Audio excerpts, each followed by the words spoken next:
Let's be honest. When you hear the phrase the law of attraction, you probably think of wishful thinking, of cosmic ordering for parking spaces. It can feel superficial. It can feel weird. And frankly, the way most people explain it, it is.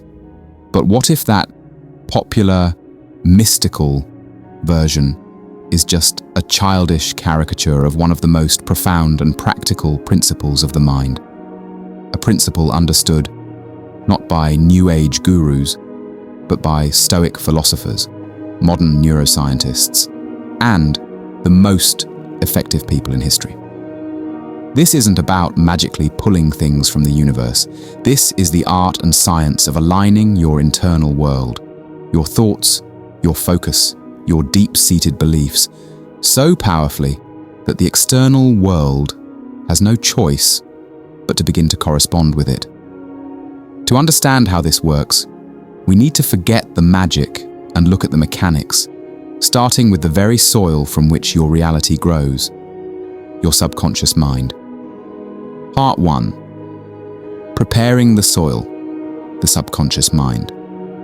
Before you can plant a single seed, you must understand the soil. Your soil is your subconscious mind, the vast, fertile, and often hidden landscape of your deepest beliefs about yourself and the world. You can try to plant a seed of wealth, but if the soil is filled with the rocks of a belief that you are unworthy, nothing will grow. You can try to plant a seed of love, but if the soil is toxic with the belief that you will always be abandoned, the seed will wither. Most of our lives are governed by these hidden beliefs. We think we are making conscious choices, but we are actually slaves to a script written long ago. The great psychologist Carl Jung understood this with perfect clarity. He said, "Until you make the unconscious conscious, it will direct your life, and you will call it fate." So the first step is not to visualize. The first step is to become aware, to hold up a light to the soil of your mind. What are the unconscious stories you tell yourself? I'm not good enough. I always have bad luck. The world is a struggle. These are not truths. They are old, inherited weeds. And the act of simply noticing them, of bringing them into the light of your awareness, is the first step in loosening their grip. You don't have to fight them. You just have to see them for what they are. Old programming, not an unchangeable reality. This is the preparation of the soil. The screen shows a beautiful antique compass.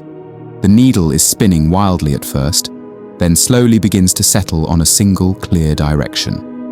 So you have become aware of the soil of your subconscious mind. You have seen the old weeds and rocks for what they are. Now, how do you plant a new seed? You begin by understanding the nature of your own focus.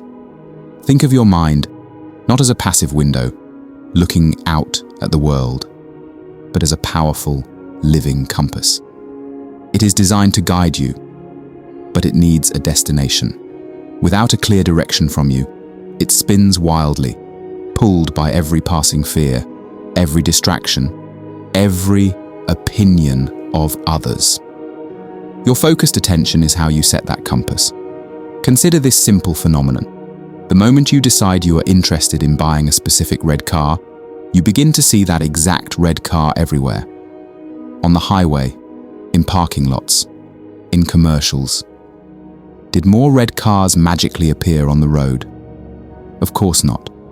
You simply told the powerful filtering system of your mind what was important.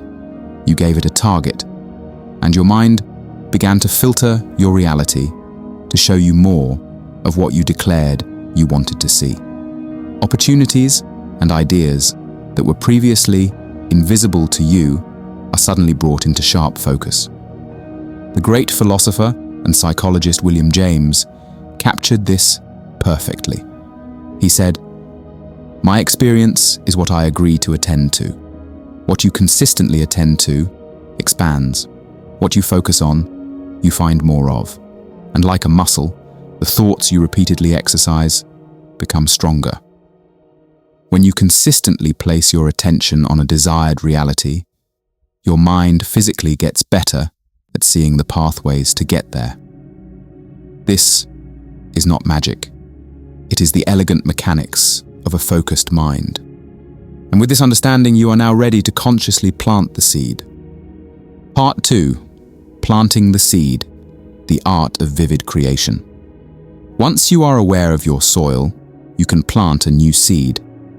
This is the act of focused, vivid, and emotionally charged visualization. This is where you create the blueprint. When you vividly imagine an experience, your brain doesn't distinguish between what is real and what is imagined. The same neural pathways fire. By repeating a visualization, you are physically building and strengthening a new neural network in your brain. You are, quite literally, building the neurological architecture for your new reality before it has physically arrived. This is not just thinking about it. This is a disciplined act of creation. Think of Clara, a brilliant musician who suffers from crippling stage fright. Her dream is to perform her own music to a captivated audience. Simply thinking, "I want to be confident on stage," is a weak seed. Instead, she practices planting a vivid one.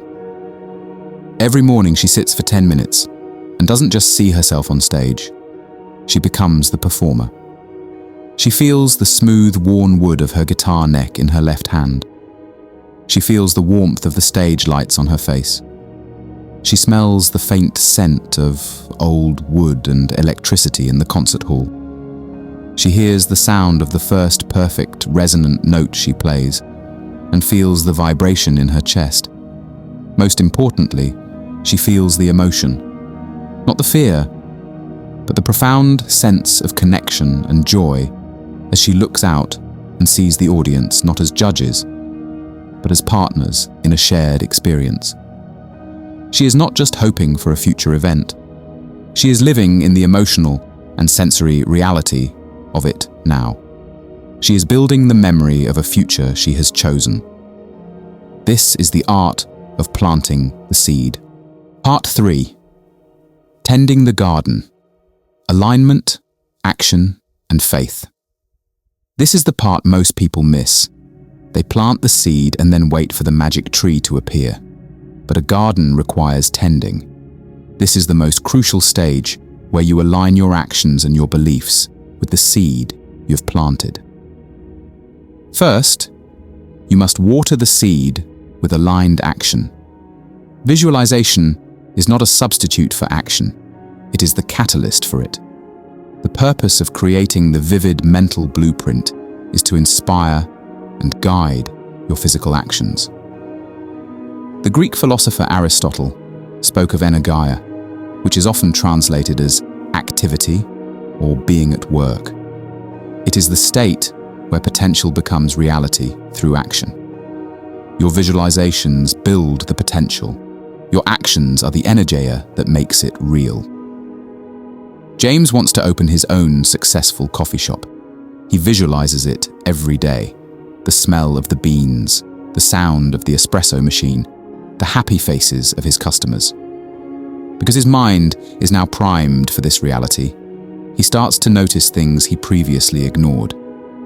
He sees a Felice sign in a perfect, up-and-coming neighborhood. He reads an article about a new, sustainable coffee bean supplier. He runs into an old friend who has become a successful restaurant manager. The universe isn't just handing him things. His visualization has tuned his perception to see the opportunities that were always there. He then acts on them. He makes the call. He does the research. He asks for advice. This is watering the seed. Second, you must relentlessly pull the weeds. As your new seed begins to sprout, the old weeds of doubt and fear will fight for the light. Who do you think you are? This is impossible. You're going to fail? These are the death rattles of your old reality. You must treat these thoughts not as truths, but as weeds, and you must pull them, not by fighting them, but by replacing them. When the thought, "I'm not good enough," appears, You calmly acknowledge it, and then you intentionally recall your visualization. You replace the weed with the flower. The Roman Stoic philosopher Seneca wrote, "We suffer more often in imagination than in reality." He understood that our imagined fears are the true enemy. By refusing to water the weeds of negative imagination, and instead tending to the seed of your desired future, you starve the one and nourish the other. Finally, you must allow for sunlight. This is the art of letting go. After you have prepared the soil, planted the seed, and watered it with action, you must have faith in the process. You cannot dig up the seed every day to see if it's growing. Obsessing over the when and the how creates an energy of anxiety and lack, which is like putting a roof over your garden. It blocks the sunlight of opportunity. Trust that the work you are doing, both internally and externally, is enough. Let the universe, or your subconscious mind, handle the final details, preparing the soil, planting the seed, tending the garden. This is not magic. This is the deepest form of creation. It is the conscious and disciplined process of aligning your inner world with a reality you choose to experience. You are the master gardener of your life. Every thought is a seed. Every action is water. Every belief is the soil. What you focus on grows. What you neglect withers. So look at the garden of your life. If you do not like what you see, do not blame the weather. Look within. Pick up your tools and begin the profound, sacred work of creating the reality you deserve.